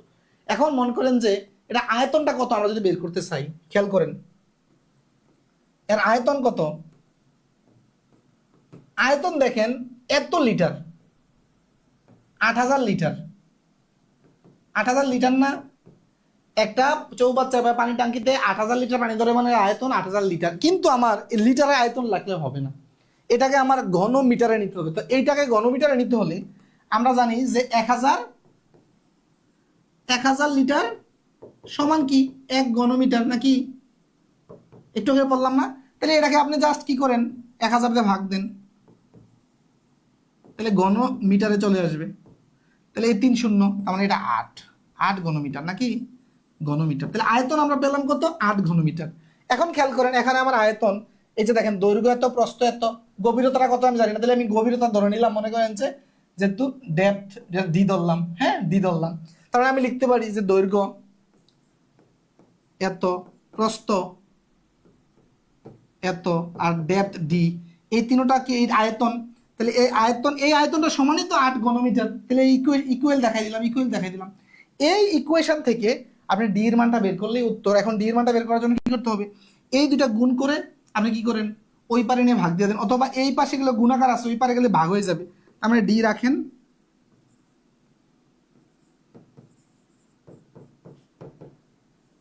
এই যে এটা ওকে। এখন এখানে দশমিকের যেহেতু আছে, এই ক্যালকুলেশনটা কিভাবে করবেন সেটা দেখাচ্ছি। দেখেন এই দশমিক তোলার জন্য আমি উপরে কি করলাম, এই যে দেখেন এই দশমিকের জন্য দিলাম হচ্ছে 1, দশমিকের পরে 2 ঘর আছে 2টা শূন্য, এই দশমিকের জন্য দিলাম আবার গুণ দিয়ে 1, 2 ঘর আছে 2টা শূন্য। তার মানে বিষয়টা হচ্ছে এই যে এই দশমিকগুলো এখন নাই, এই দশমিকগুলো এখন উড়ে গেছে। উড়ে গেলে কি হয়, খুব মনোযোগ, তার মানে এগুলো হবে কি এখন, এই যে এত হবে, আরেকটা হবে এত। ওকে, তাহলে এই শূন্য এই শূন্য এই শূন্য এই শূন্য কাটা। ওকে, আচ্ছা খেয়াল করেন এখন রইল কি, যে এখানে 100, এখানে 35, এখানে 15। এখন যদি আমি 5 দিয়ে কাটি, এটা 3 হয়, এটাকে 5 দিয়ে কাটলে এটা 20 হয়। তারপরে দেখেন এটাকে যদি আবার 5 দিয়ে কাটি, এটা হচ্ছে 4, তাহলে এটাকেও 5 দিয়ে কাটলে এটা হয় 7। ওকে, তার মানে উপরে রইল কি দেখেন আমার, এই যে 8 আর 4, নিচে রইল হচ্ছে আমার 7 আর 3। তার মানে উপরে রইল হচ্ছে 4 আর 32, নিচে রইল 3 7 21। এখন দেখেন এটাকে আর কোনো কাটাকাটি যায় না, এখন আমি সরাসরি ভাগ দিতে হবে, যেহেতু এখানে দশমিকে আছে নাকি। দেখেন এখন দেখেন এই উত্তরটা দেখেই বোঝা যাচ্ছে আসলে এটা 75 নয়, কারণ হচ্ছে কি, এটা হচ্ছে কি 21 ভাগের 32, 21 ভাগের 32। তার মানে এটা ভগ্নাংশ আসছে, যেটা এইটাও হবে না, এইটা হবে না, এইটা হবে না, তার মানে এই দুটার যে কোনো একটা হবে। আচ্ছা খেয়াল করেন আমি যদি এই যে 32কে 21 দিয়ে ভাগ দেই, তার মানে 2 এর উপরে আসার সম্ভাবনা আছে, একবার যায়, দেখেন 21 কে 21 একবার যায় না, তাহলে থাকে কি, এই যে 11। তারপরে যদি আপনি এই 21কে আবার দেন, তাহলে এই যে দশমিক দিয়ে দেখেন, দশমিক দিয়ে যদি দেন আপনি, তাহলে 11 থাকে, দাঁড়ান, আপনি এই যে দশমিক দিয়ে আমি এখন শূন্য আনলাম, দশমিক দিয়ে শূন্য আনলাম। এখন দেখেন এই যে 110-এর মধ্যে 21 যাবে হচ্ছে 5 বার। এই যে আমার এতটুকু কিন্তু মিলে গেছে, আমার কিন্তু আর দরকার নাই, 1.5 পর্যন্ত কিন্তু মিলে গেছে।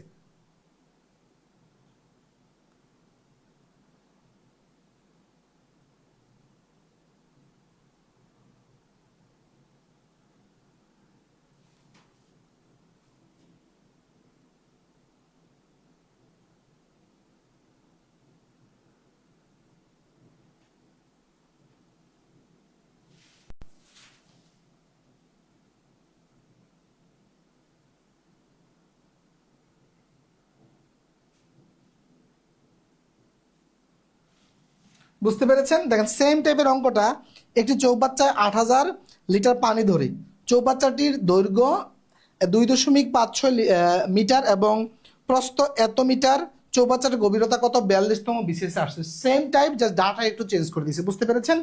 সেম টাইপ, জাস্ট ডাটাটা একটু চেঞ্জ করে দিয়েছি। আচ্ছা, তারপরে যাই। এখন আসেন যে বেলুনের ক্ষেত্রে খুব মনোযোগ দিতে হবে। অলরেডি আমাদের 1 ঘন্টা ক্লাস কাছাকাছি হয়ে গেছে। বেলুনটা খেয়াল করেন। বেলুনটা জিনিসটা কি? বেলুন হচ্ছে এই যে এই টাইপের, খেয়াল করেন এখানে কি বলছে যে একটি আয়তাকার যে কোনো, আচ্ছা আমি এই পুঁথিগত সংজ্ঞায় না যাই, সরাসরি আমি এখানে যাই যে বেলুন হচ্ছে এই টাইপের, এই টাইপের থাকবে। মনে করেন যে এই যে এদিকে থাকবে একটা ঢাকনা টাইপের, এদিকে একটা ঢাকনা টাইপের। ওকে, এই যে বেলুন।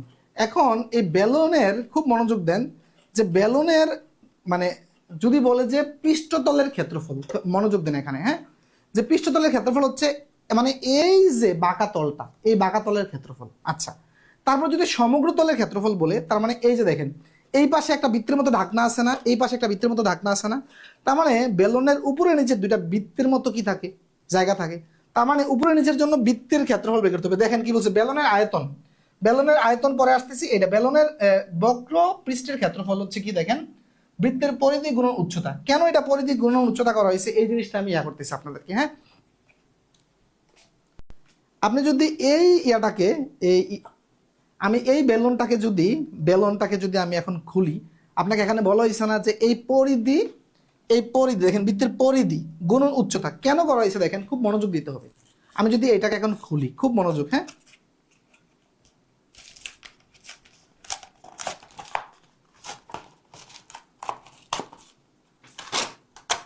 দেখেন এটাই এটাই তো ছিল এরকম, এটা ছিল কি বেলুনটা। এখন এটা হচ্ছে এই যখন এটা বেলুন আকারে থাকে, এটা হচ্ছে এটা পরিধি। এই পরিধিটা দেখেন তো, আমি যখন এটাকে এইভাবে খুলি, এভাবে যখন খুলি, এটা কি হয়ে যাচ্ছে, একটা আয়তাকার বস্তুর মতো হয়ে যাচ্ছে না? তখন এই পরিধিটা কি, দৈর্ঘ্য। আপনাকে যদি বলা হয় এই যে দেখেন বেলুনের বক্রতলের ক্ষেত্রফল, মানে এই তলের ক্ষেত্রফল মানেই হচ্ছে এই এই আয়তাকার বস্তুর ক্ষেত্রফল। হ্যাঁ, এটা এই যে আয়তাকার একটা ক্ষেত্র, এটার ক্ষেত্রফল। তখন আপনাকে যদি বলি যে এটার ক্ষেত্রফলটা কিভাবে বের করবেন, তাহলে আপনি কি এই যে দৈর্ঘ্য গুণ করবেন আর এই প্রস্থ গুণ করবেন। এই প্রস্থটা এখানে উচ্চতা হিসাবে আছে, এই প্রস্থটা যখন আমি এটাকে বেলুন বানাই, এটা তখন উচ্চতা হয়ে যায়, এই প্রস্থটা কি হয়ে যায়, এটা উচ্চতা হয়ে যায়। আর আয়তাকার বস্তুর এই যে দৈর্ঘ্যটা হয়ে যায় হচ্ছে একটি বৃত্তাকার, মানে বৃত্তাকার পরিধি হয়ে যায়, বৃত্তাকার হয়ে যায় তার পরিধি। এই জন্যই এই যে ভূমির পরিধি নেওয়া হচ্ছে, পরিধি কি 2π। আর তারপরে দেখেন আমরা যেহেতু এরপরে আমি দেখেন এই হচ্ছে দৈর্ঘ্য, তার মানে এই দৈর্ঘ্যটাই এখানে পরিধি হয়ে যাচ্ছে যখন আমি এটাকে দিয়ে একটা বেলুন বানাচ্ছি, হ্যাঁ, বা সিলিন্ডার বানাচ্ছি। আর এর সাথে এই যে এটা যোগ গুণ হবে, তো গুণ উচ্চতাটা কি, এখানে এই উচ্চতা হয়ে যাচ্ছে আমার এই আয়তাকার বস্তুর এই ইয়াটা দৈর্ঘ্যটা বা প্রস্থটা হয়ে যাচ্ছে এখানে উচ্চতা, তার মানে এটা হচ্ছে এইচ। মানে আলটিমেট সূত্রটা হচ্ছে 2πr/h। ওকে, আচ্ছা, এখন আসেন যে মানে আয়তনটা কিভাবে আসছে। আয়তনটা দেখেন, আয়তনটা হচ্ছে এই যে দেখেন আপনি এইভাবে একটা সিলিন্ডার চিন্তা করেন, সিলিন্ডার যখন চিন্তা করবেন, এর তলাটা মনে করেন যে আপনি এইভাবে পয়সা পয়সা ফালাইতেছেন, পয়সা এরকম পয়সা, তাহলে প্রতিটা পয়সা কি এটা বৃত্তাকার। তার মানে আপনি যদি এখান থেকে শুরু করে এ পর্যন্ত মানে টোটাল ভেতরের ফাঁকা জায়গার আয়তন বের করতে চান, তার মানে এরকম বৃত্তাকার মানে কয়টা লাগবে, এরকম পয়সা কয়টা ফেলাইতে পারবেন, এই সবগুলো পয়সার উচ্চতা যদি এর সাথে গুণ করেন, তাইলে কিন্তু আপনার আয়তন চলে আসতেছে। খেয়াল করেন, তার মানে এই বৃত্তটাকে, বৃত্তের যেই ক্ষেত্রফল, বৃত্তের ক্ষেত্রফলকে যদি আপনি উচ্চতা দিয়ে গুণ দেন, তাইলে কিন্তু আপনার টোটালটা আয়তন চলে আসবে। এই যে দেখেন বৃত্তের ক্ষেত্রফল গুণন উচ্চতা, তাহলে বৃত্তের ক্ষেত্রফল আমরা কি জানি, πr² গুণন উচ্চতা, উচ্চতা হচ্ছে h, তার মানে এটা হচ্ছে দেখেন πr² h। বুঝতে পেরেছেন? বুঝতে পেরেছেন কিনা জানাবেন।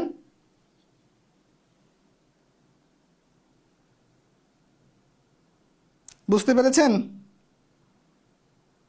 আচ্ছা, এখন আসেন তাহলে আমরা এই টাইপের অঙ্কতে যাই।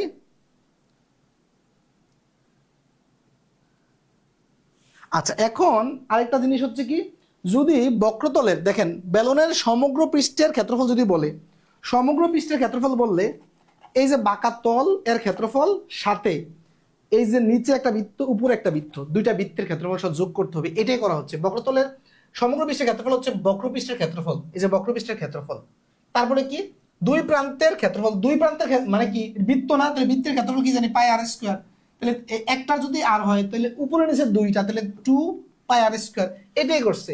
এই যে বক্রতলের ক্ষেত্রফল যোগ 2 পাই আর স্কোয়ার।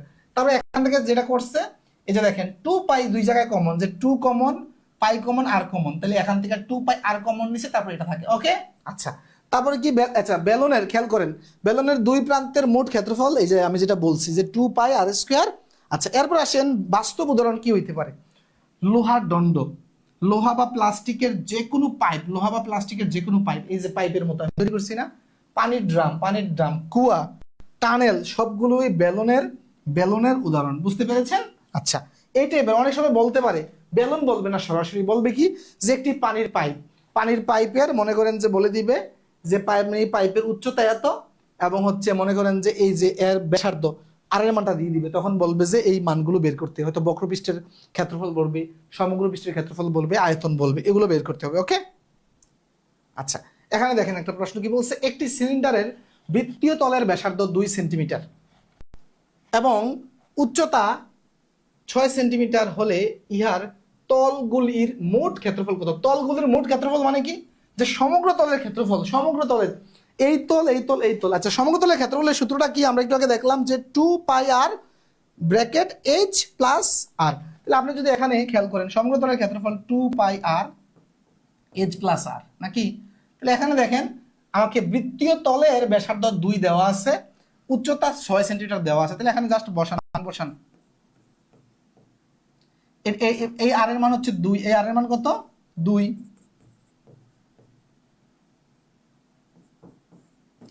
এটা হচ্ছে 6 প্লাস 2, তার মানে এটা কত হচ্ছে দেখেন তো, এটা হচ্ছে 8, এই জায়গাটা কত হচ্ছে 4 পাই আর এটা হচ্ছে 8, তার মানে 4টা 32, 4টা 32, 32 পাই, 32 পাই, উত্তর হচ্ছে 32 পাই। বুঝতে পেরেছেন? বুঝতে পেরেছেন কিনা? একেবারে বাস্তব উদাহরণের মাধ্যমে বোঝানোর চেষ্টা করছি, একেবারে বুঝতে পেরেছেন?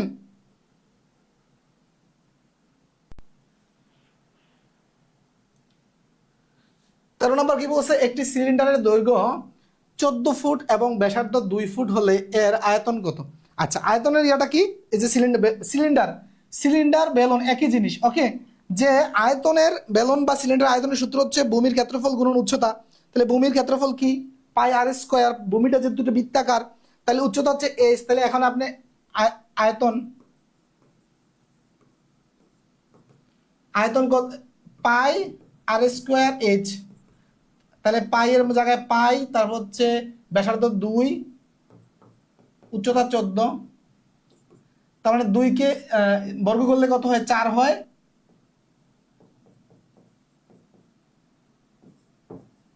4 14 কত, 4 14,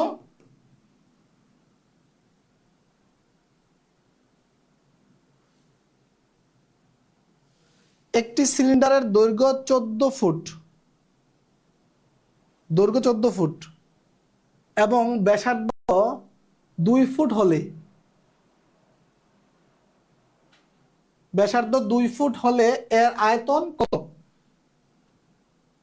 এটা অপশনের সাথে ঘনফুট, 4 14 56 হওয়ার কথা, কিন্তু অপশন এখানে ম্যাচ করতেছে না, হয়তো অপশনগুলো ভুল আছে কিনা। দিদার হোসেন স্যার, আপনার ক্লাস করে অনেক ভালো লাগে, দোয়া করি আপনার জন্য। এটা তো নর্মালি 4 14 56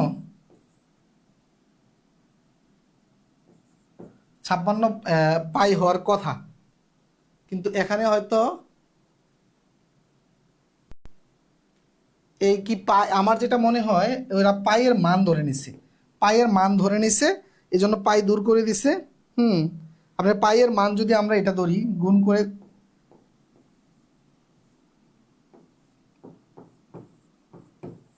এটাকে গুণ করলে 56 গুণন 3.14141 এটা আসে হচ্ছে আসলে 175.9296।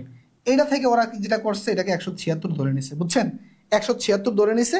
কিন্তু পরীক্ষার হলে আমরা যেটা করব নর্মালি, এই যে নর্মালি চাকরির পরীক্ষায় সরাসরি এর আগের অঙ্কটা দেখছেন যে আগের অঙ্কটা পাই দেওয়া ছিল, 32 পাই দেওয়া ছিল না? আগের অঙ্কটা 32 পাই দেওয়া ছিল। কিন্তু যদি এইভাবে দেওয়া থাকে, হ্যাঁ, যেমন এটা একটু নবম গ্রেডের সহকারী পরিচালক এই ধরনের একটু জটিল দেয়, তখন আপনারা যেটা করবেন যে এই পাইয়ের মানটা এই যে 3.14116, ঠিক আছে, এটা আপনারা কি করবেন, এটা বসাই দিবেন।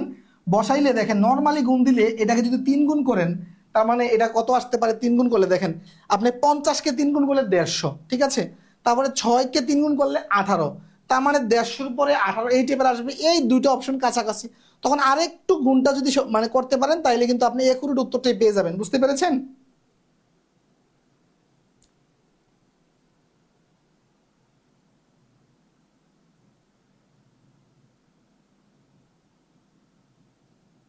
আচ্ছা, তার মানে এটা আমাদের কি পাইয়ের মান বসিয়েছে। ওকে, আচ্ছা, এরপরে অঙ্কতে যাচ্ছি আমরা।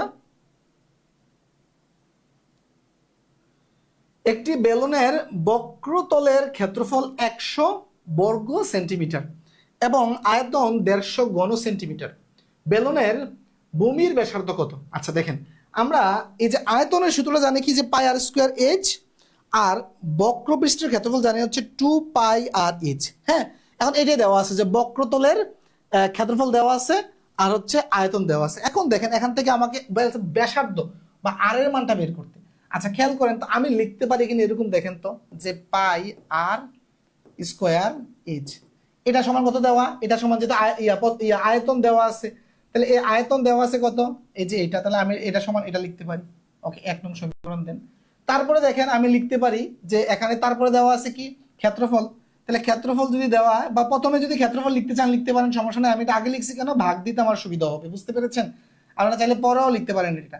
পরে ক্ষেত্রফলের সূত্রটা কি, যে 2 এটা। বুঝতে পেরেছেন? এটা কত দেওয়া, এটা দেওয়া হচ্ছে আমার 100। এটাকে 2 নং চিন্তা করেন। এখন আমি 1 নংকে 2 নং দিয়ে যদি ভাগ দেই, খুব মনোযোগ, যদি ভাগ দেই, বিষয়টা দেখেন, যদি ভাগ দেই তখন কি হবে, আমি এখানে ভাগ দিলে 1 নংকে 2 নং দিয়ে ভাগ, 1 নংকে 2 নং দিয়ে ভাগ, এই যে 1 নংকে 2 নং দিয়ে ভাগ। ওকে, আচ্ছা, এখন ভাগ দিলে দেখেন আমার এই পাই চলে যায়, এটা চলে যায়। ওকে, তারপরে কি রাখতেছে, এই যে আর দিয়ে যদি কাটেন তাহলে উপরে একটা আর থাকতেছে। ওকে, আচ্ছা, তাহলে এখানে উপরে দেখেন কি রইল, এটা, আর এখানে রইল 150, এখানে রইল 100। এখন আমি যদি আর গুণন করি, আর গুণন করলে কি হয় দেখেন, 100 আর তারপরে এই দুইটা যদি গুণ করেন 300। এখন আর রেখে যদি আমি 100 দিয়ে ভাগ দিই 300-কে, তার মানে আমার আসতেছে কত, 3। আর এর মান 3 আসতেছে, আর এর মান 3 সেন্টিমিটার। এই যে এটা উত্তর। বুঝতে পেরেছেন?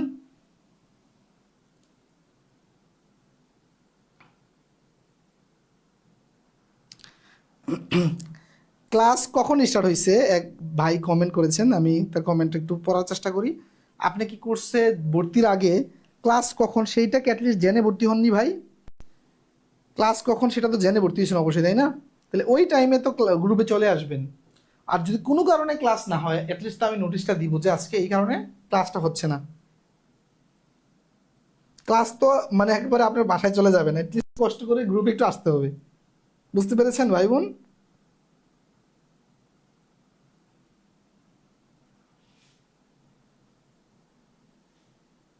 আচ্ছা, তাহলে এটা আমরা বুঝতে পারলাম। দেখেন এই ক্ষেত্রে এই টাইপের অঙ্ক আসলে যেটা করবেন, এই যে দেখেন উপরে দেখেন আয়তন আছে, তার মানে কি একটা আর বেশি আছে, নিচে একটা আর কম আছে। এই জন্য আমরা এই যে এই সমীকরণটাকে এই সমীকরণ দিয়ে ভাগ দিছি। ঠিক আছে, তাহলে আমার কাটাকাটি করে উপরে একটা আর থাকবে।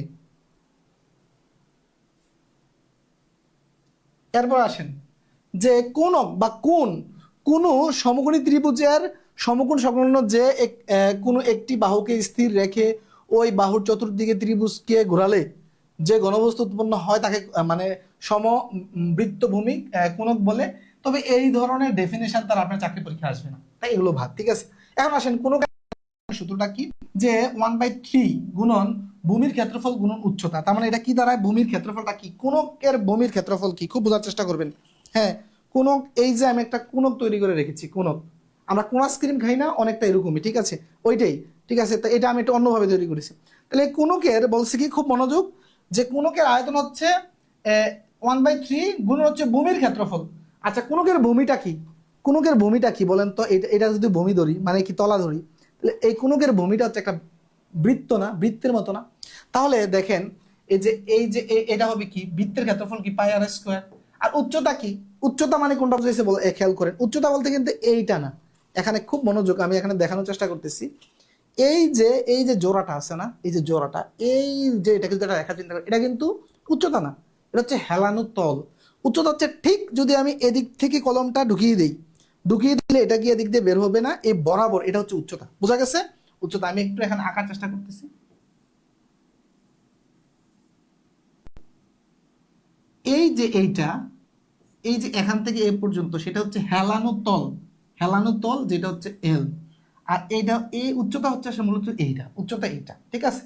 আর এই যে এইটা হচ্ছে একটা মানে এই যে বৃত্তের, এইটা যেটা আমার হাতে আছে এটা বৃত্ত, তাহলে এইটা হচ্ছে এই যে এই বৃত্তটা। তো এই বৃত্তের ব্যাসার্ধ মানে কি, বৃত্তের ব্যাসার্ধ মানে কি, এই যে কেন্দ্র থেকে মানে পরিধি পর্যন্ত, ওকে।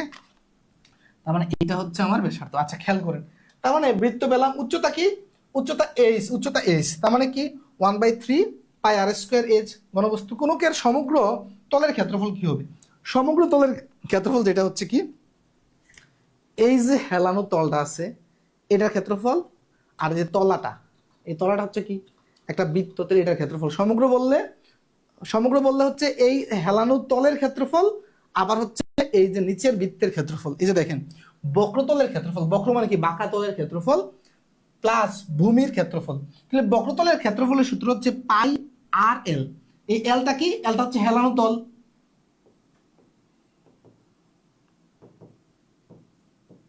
পাই এলটা হচ্ছে হেলানো তল, আরটা হচ্ছে কি, আরটা হচ্ছে এইটা আর, এটা হচ্ছে আর।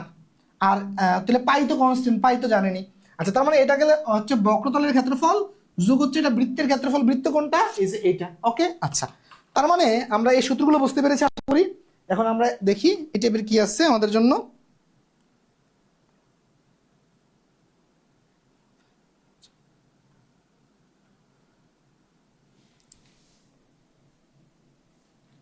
আচ্ছা, 15 নাম্বার কি বলছে, একটি কোণকের ব্যাস 10 সেন্টিমিটার এবং উচ্চতা 12 সেন্টিমিটার হলে হেলানো তলের দৈর্ঘ্য কত।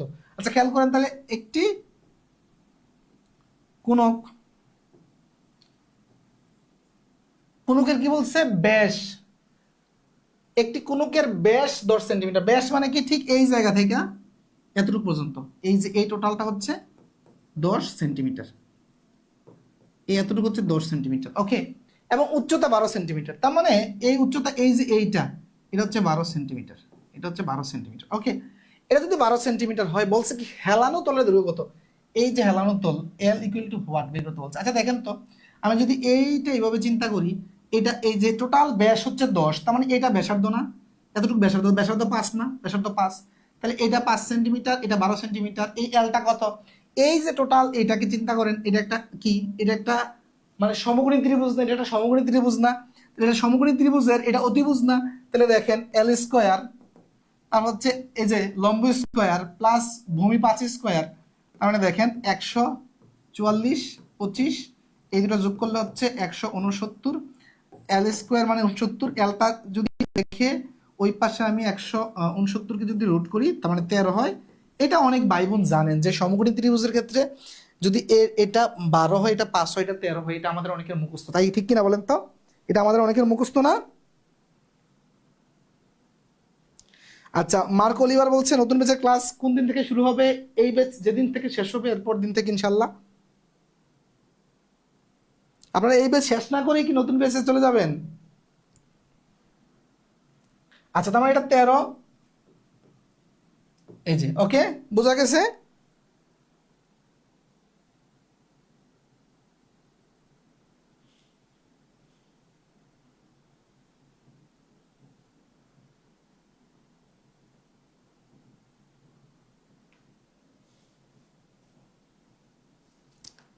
আচ্ছা এখন আসেন গোলক। গোলক গোলক কি? গোলক তো হচ্ছে নর্মালি আমাদের যেই বল আছে না, বল, ওই বলই হচ্ছে গোলক।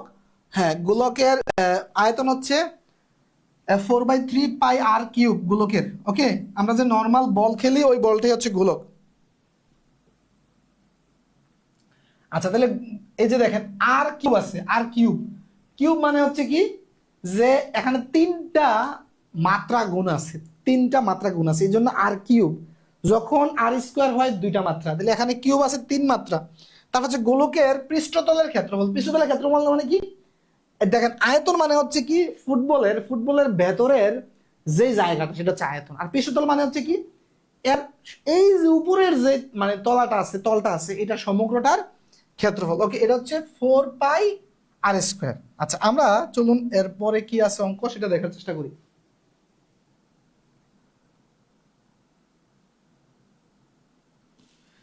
গোলকের মাত্রা কয়টি? এই যে প্রথম প্রশ্নটা আসছে যে গোলকের মাত্রা কয়টি, উত্তর দেন তো, উত্তর দেন, গোলকের মাত্রা কয়টি? গোলকের সূত্রটা কি, আয়তনের সূত্রটা কি ছিল?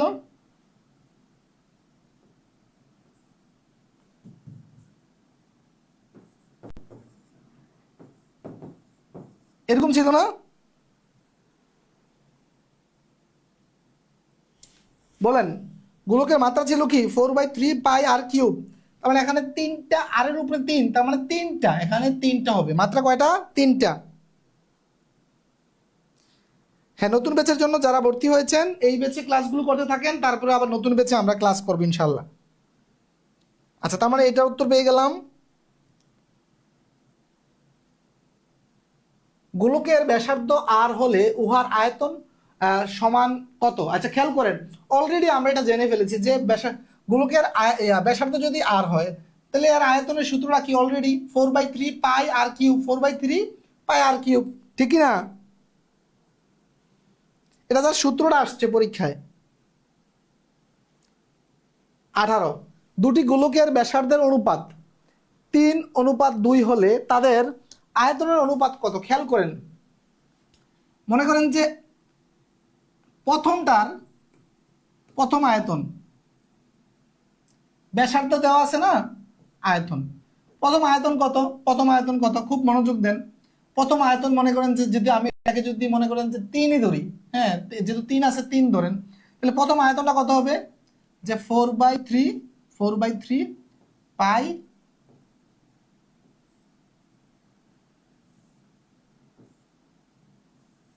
3 ধরলে এই যে এটা। ওকে, তারপরে তার মানে এটা আলটিমেট কত হবে? আমি যদি ইয়া করেন,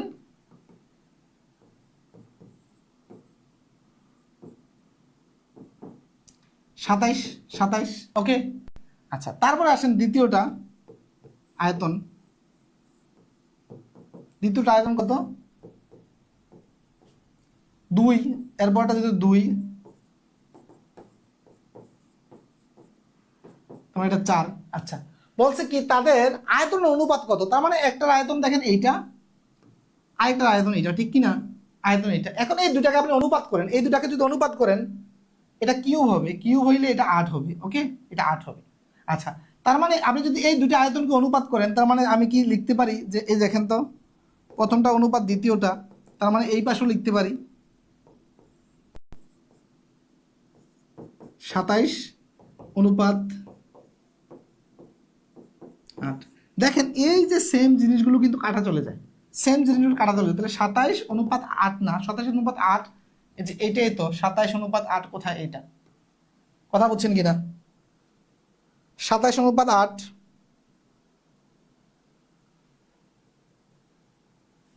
আর যদি সরাসরি কখনো ব্যাসার্ধ দেওয়া থাকে আপনি তো আয়তন বের করতেই পারবেন, তাই না? ওইটা একেবারে সিলি প্রশ্ন, সেটা আশা করি পারবেন।